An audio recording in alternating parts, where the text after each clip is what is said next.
Today marks exactly 17 years since the morning that Deborah Mays woke up beside her husband and found him cold and unresponsive in their Tampa home. 17 years since a fire rescue crew arrived and pronounced Billy Mays dead at 7:45 in the morning on June 28, 2009. 17 years since the most recognizable voice in American television advertising went permanently silent at the age of 50. And yet, 17 years on, the voice is still everywhere.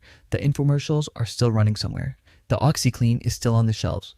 And a fan visiting his grave in Pennsylvania last year left a bottle of it there.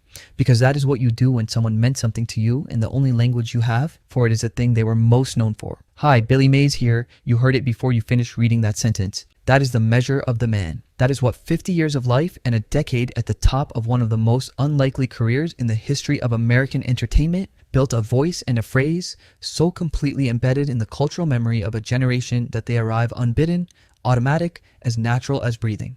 He did not just sell products, he sold himself, completely and without reservation, every single time the camera turned on. And the camera turned on a lot. He was born in McKees Rocks, Pennsylvania, a blue-collar Pittsburgh suburb that shaped him in ways that would prove permanent. The work ethic, the directness, the absolute refusal to be subtle or understated about anything, these were not affectations he developed for television.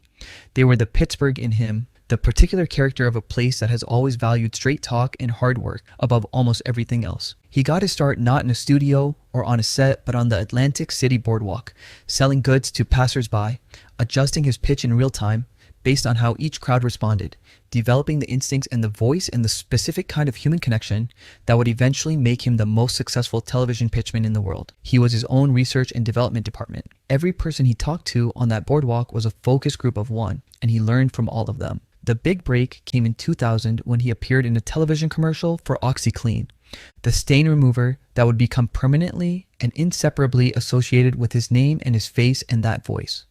From that moment, the career that followed was extraordinary in its scope and its consistency. Mighty Putty, Kaboom, Orange Glow, insurance, home improvement tools. It did not matter what the product was.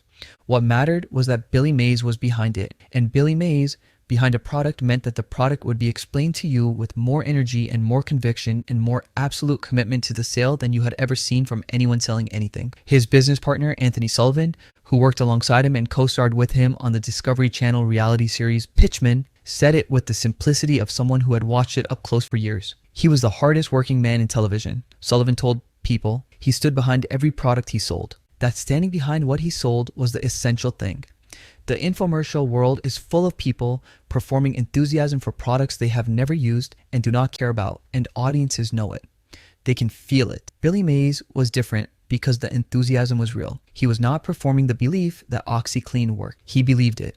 He believed in every product he attached his name to, and that belief came through the screen in a way that no acting class can teach, because it was not acting.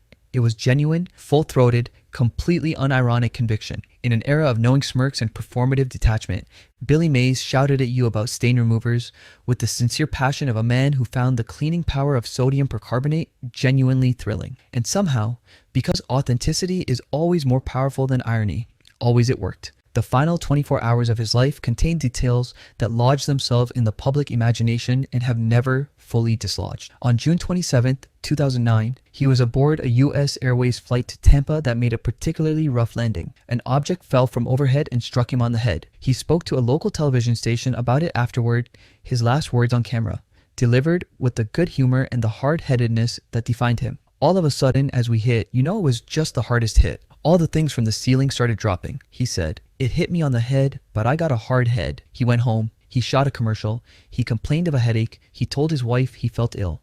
He went to bed around 10 in the evening. He never woke up. The official cause of death, determined by the Hillsborough County Medical Examiner, was heart disease.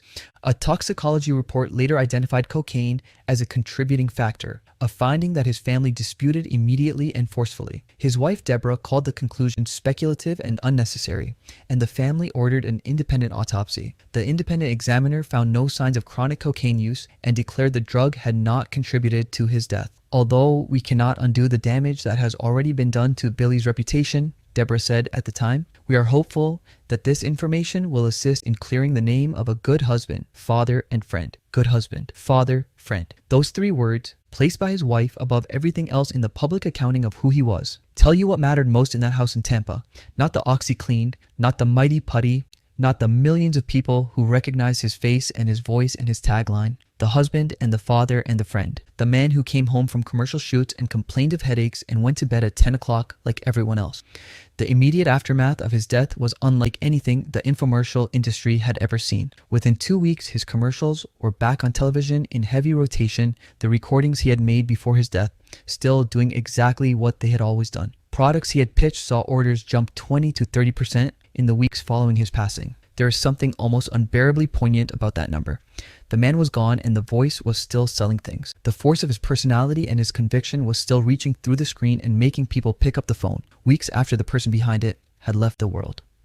Eventually, the spell began to break, sales declined as the months went on and no new Mays content arrived to refresh the connection. Anthony Sullivan stepped into the gap, both in the infomercials and on Pitchman, the Discovery Channel series. He did it, he said, for Billy, because that is what Billy would have wanted.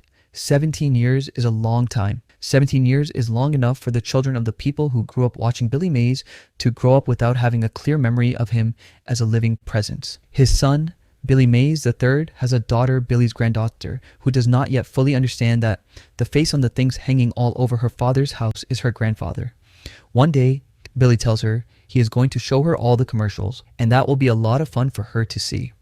There is something genuinely moving about the image of a child discovering her grandfather, not through home videos or family stories, but through infomercials, through the specific and particular way that Billy Mays chose to give himself to the world. Loud, enthusiastic, completely present. Hi, Billy Mays here, still in the only form that survives him. A fan left a bottle of OxiClean on his grave. That is the tribute that says everything the formal memorials cannot quite reach. Not a wreath, not a ribbon, a bottle of the product he made famous, placed at the stone that marks where he rests, by someone who had no other way to say what they wanted to say and found, in that familiar orange and white bottle, exactly the right language. Billy Mays was 50 years old. He grew up in Pittsburgh and sold things on the Atlantic City boardwalk and found his voice and his calling and brought them to millions of people through a medium that the serious entertainment world had never fully respected, and that he elevated through sheer force of personality and absolute integrity. He was a good husband, a father, a friend, the hardest working man in television, a man who stood behind every product he sold. Today marks 17 years since Tampa lost him on a Sunday morning in June. The OxiClean is still on the shelves. The voice is still in the memory, and somewhere on a headstone in Pennsylvania, there is a bottle someone left behind that says more than any tribute ever could. Rest easy, Billy. The hard head wasn't hard enough, but the legacy absolutely is.